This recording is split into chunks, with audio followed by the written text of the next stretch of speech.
Doctor Pradeep గారు జ్ఞాపకార్థం ఆయన లేరని చింతిస్తూ ఆయన జన్మదిన వేడుకల్ని మేము చేసుకోవడానికి ఇక్కడ సుగుణ వృద్ధాశ్రయానికి వచ్చాము. ఇక్కడ వృద్ధులను చూస్తుంటే మాకు చాలా ఆనందంగా ఉంది. వీళ్ళకి మేము సర్వీస్ చేయాలంటే మాకు చాలా ఆనందంగా ఉంది. ఎందుకంటే ఒక్కొక్కరికి 105 సంవత్సరాలు 98 సంవత్సరాలు కూడా వాళ్ళు ఇక్కడ ఉన్నారు. చాలా యాక్టివ్గా ఉన్నారు. ఒక బీపీ ట్యాబ్లెట్ కూడా వాడట్లేదు వీళ్ళు. అంత ఆరోగ్యంగా ఉన్నారు వాళ్ళు. ఎవరైనా సరే మన భీమవరం ప్రజలు ఏమైనా ఈవెంట్స్ చేసుకోవాలంటే సరదాగా వీళ్ళ మధ్యలో చేసుకుంటే ఆనందమే వేరు. మరొకసారి డాక్టర్ ప్రదీప్ గారి ఆత్మ శాంతి చేకూరాలని కోరుకుంటున్నాను.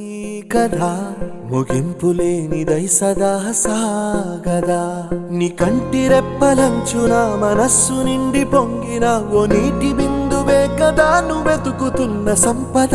ఒక్కొక్క జ్ఞాపకానికి 100 ఏళ్ల ఆయువుందిగా, ఇంకెన్ని ముందు వేచనో అవన్నీ వెతుకుతూ